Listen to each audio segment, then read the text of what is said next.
You know, I never really thought about it. A film about an engineered virus was delayed by an...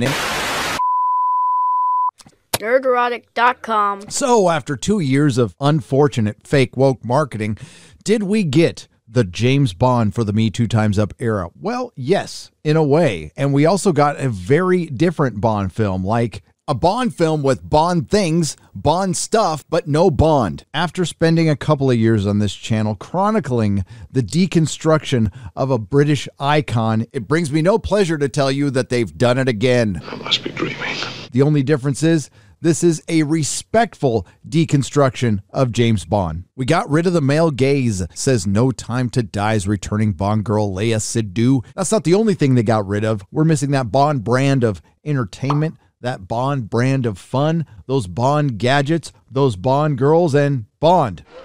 So we have reached the end of the Daniel Craig era, but it doesn't end there, and there will be spoilers. But unless you've completely stayed away from the internet, you know, I think we have seen the last of Ian Fleming's James Bond, and whatever Hollywood and the Broccolis come up with next will be a shadow of what Ian Fleming's character was. I think the Daniel Craig era is just going to go down as half a James Bond, half Jason Bourne. It had such a promising beginning with the fantastic Casino Royale. I remember when I walked out of that film, I thought maybe I just saw one of the best Bond films, if not the best Bond film. It was James Bond Begins, and I was all down for that.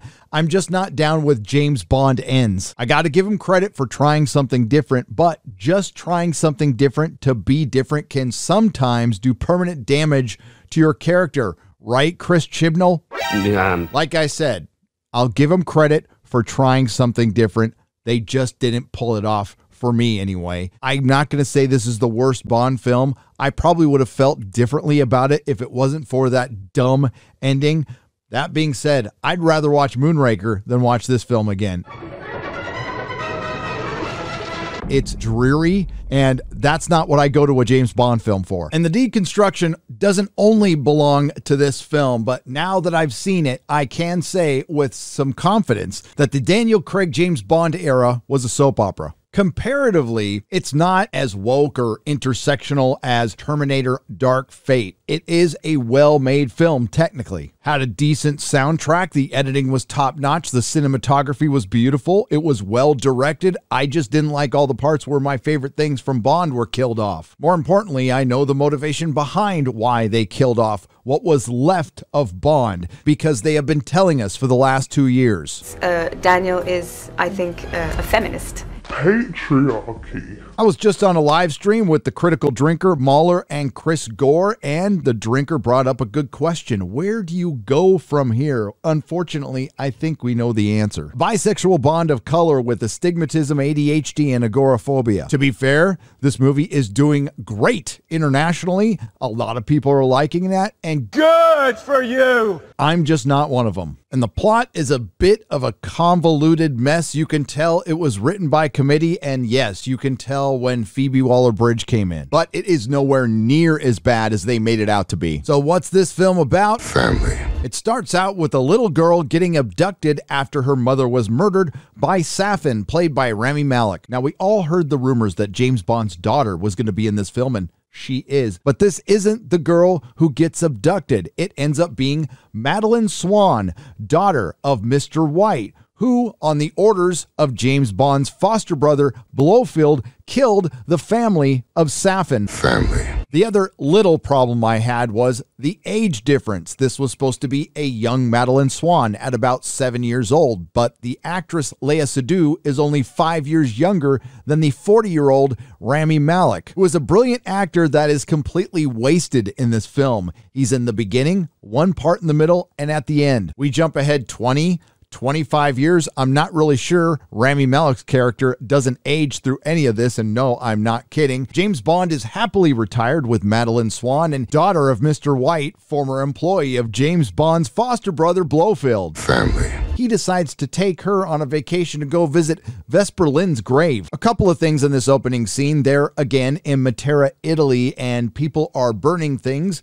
James Bond asks what they're burning, and the priest he asks answers secrets and the past. Out with the old, in with the new. Where have I heard something like this before? Let the past die. Kill it if you have to. The other subtle change, and this is a Bond film with a lot of firsts. This is the first time a woman in a bikini does not get out of the water. When James Bond decides to go visit Vesper Lynd's grave by himself and tell her how much he loves her and misses her, the tomb blows up and he gets ambushed by Spectre agents. After a pretty damn good action scene, Madeline and James Bond survive the assassination attempt, but James Bond thinks Madeline has betrayed him and he dumps her right there and then. Again, this film isn't solely responsible for deconstructing James Bond, it just completes it. I've never been a fan of Daniel Craig's sensitive James Bond. We're about 20 minutes into the film and we finally get to Billie Eilish mumbling through one of the worst James Bond themes. And yeah, Stuckman, I'm complaining about Billie Eilish. So we jump another 5 years ahead where MI6 agent Valdo Abruchev is kidnapped by Spectre. He developed Project Hercules, which is a nanobot bioweapon, a programmed virus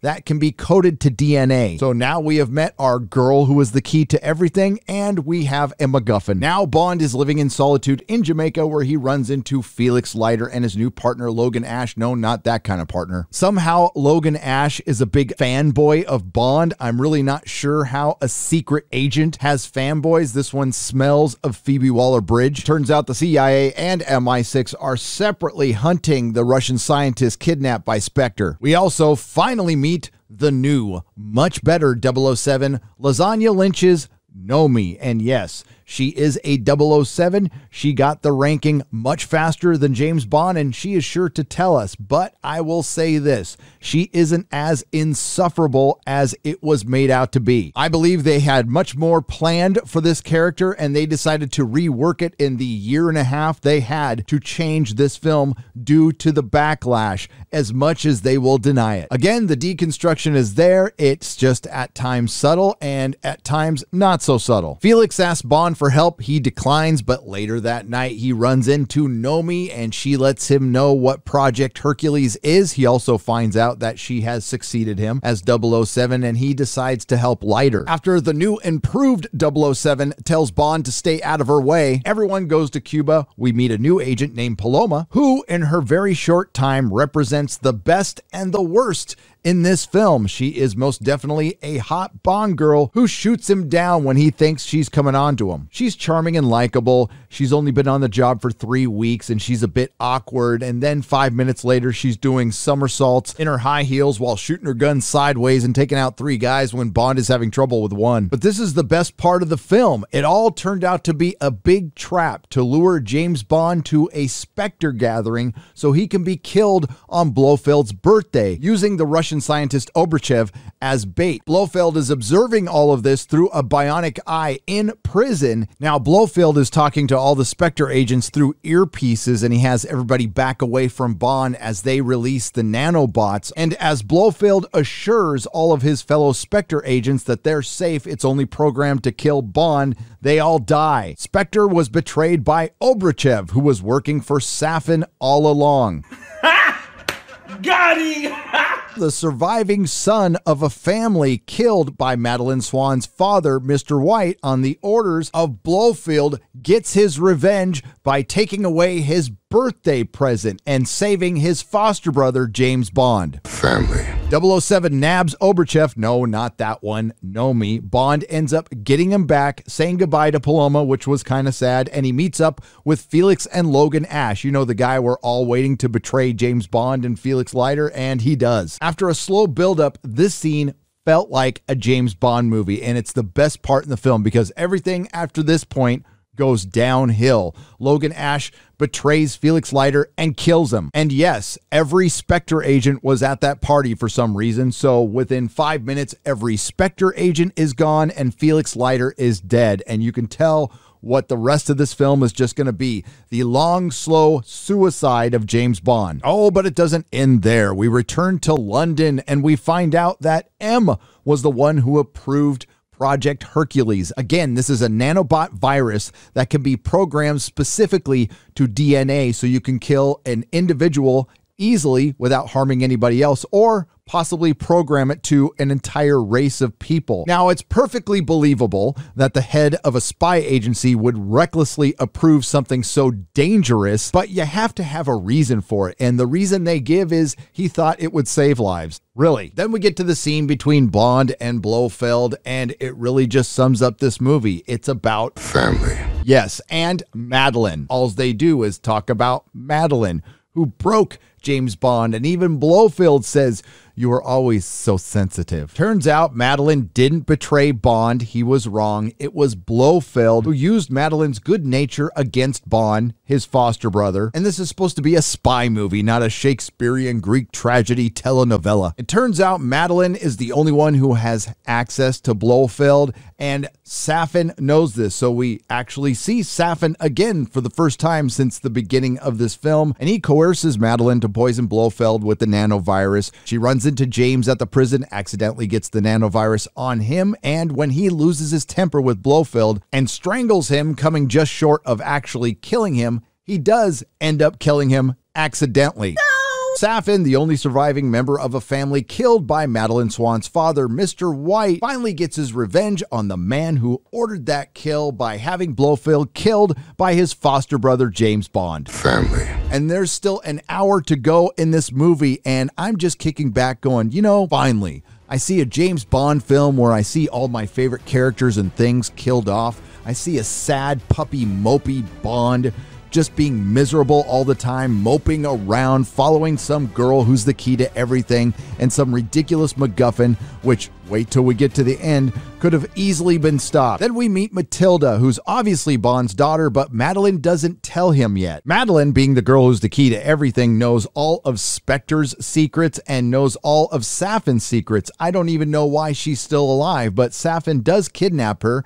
Is it because she knows things he doesn't want getting out, or is it because he wanted a family? If you answered B, you would be correct. There's a big action scene and Bond kills the douchey toxic male Logan Ash. Bond has to regroup with Moneypenny Q, Tanner M, and of course 007. Oh, did I mention Q is gay? That's probably the most important thing of this film. It's so important. It's in a scene that, as many have said, can easily be edited out for certain international audiences. After enacting his revenge on Spectre and keeping MI6 and the CIA in the dark with his master planning, Safin decides to risk it all by kidnapping Madeline and Matilda, so yes, indeed, he could have a family. Bond regroups with the gang so he can attack Safin's base, which is on an island between Japan and Russia. Q actually gives him a gadget that may come in pretty handy. It's an EMP watch. That would work against things like nanobots. At this point in the film, Nomi decides it's okay to give Bond back his 007 ranking. Isn't that nice of her? Bond and 007 go to stop Safin. Safin has his family, and what's he going to do with the nanobots? Well, they don't really satisfactorily explain this other than saying they're going to kill millions of people. A Russian scientist who they run into again, and I'm not sure why this guy lived this long, said something about using a vial to delete an entire race of people, and that ended up being his last words. 007 kills him. No, not that 007, Nomi. This base ends up being a giant factory for these nanobots with the Americans, the Japanese, and the Russians descending on this island. So Bond says it needs to go. So he asks M to fire off a missile strike, but he has to open up the blast doors or the missiles will bounce right off it. Once Madeline, Matilda, and 007 are safely off the island, no, not that 007, it's Nomi. Then there's a final battle between Little Rami Malek's Safin and Daniel Craig's Bond. Bond breaks Safin's arm. Safin shoots up Bond pretty good, but it looks like his watch is still working, and that's important because Safin infects Bond with nanobots that are programmed to kill Madeline and Matilda. And sad puppy Bond, once again, is absolutely crushed, but it's okay. He'll remember to use his watch eventually. He kills Safin and goes to open the blast doors. A simple Google search tells me generators on board the nanobot could use the electrolytes found within the bloodstream to to produce energy. Now, these could be nuclear nanobots because it's a Bond film, but I'm guessing they're just internally powered and somehow they last forever. But it doesn't matter because James still has his electromagnetic pulse watch. But Q reminds him he'll never be able to touch Madeline or Matilda again because the nanobots never leave your system, and apparently they never die, and apparently they're not affected by electromagnetic pulse watches, or James Bond would have most certainly have used it. Okay, maybe he was too shot up. Maybe his watch was broken. It didn't look like he had enough room to get away, but then we pan out, and initially they made it sound like they were going to blow up the entire island, but they just blew up the base. He could have easily gotten away. But none of that matters because James Bond is dead. He did what the filmmakers wanted him to do, step aside. So the only surviving son of a family killed by Madeline Swan's father, Mr. White, on the orders of James Bond's foster brother Blofeld, finally dies, but not before he ensures that James Bond can never be with his daughter and the aforementioned Mr. White's daughter, Madeline Swan. Family. And another traditional male character, probably the most masculine of them all, is gone, sacrificed on the altar of agenda. Now, some might say he was respectfully sacrificed. Some might say he was elegantly sacrificed. And some might say this was absolute garbage. And now the door is wide open for a clean slate and a hard reboot. And that's exactly what they intend to do. A polyamorous, bisexual, gender-neutral James Bond with arachnophobia. Well, we're thrilled. To recap, Felix Leiter dies, Spectre dies, Blofeld dies, Logan Ash dies, Cyclops dies, Safin dies, James Bond dies, but thankfully no women were harmed in this film. Down with the patriarchy.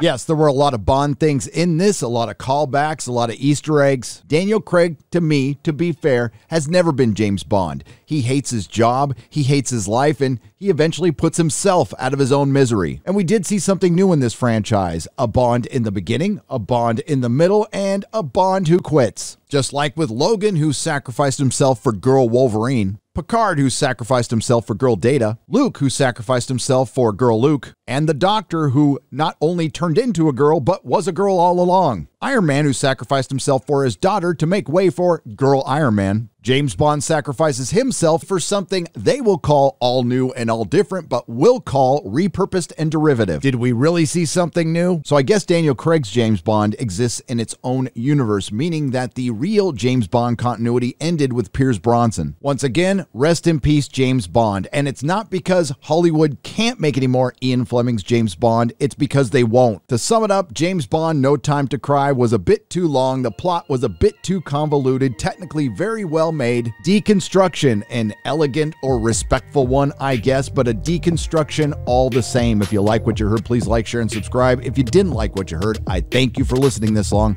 I will see you in the next video. Nerdrotic.com. Please subscribe.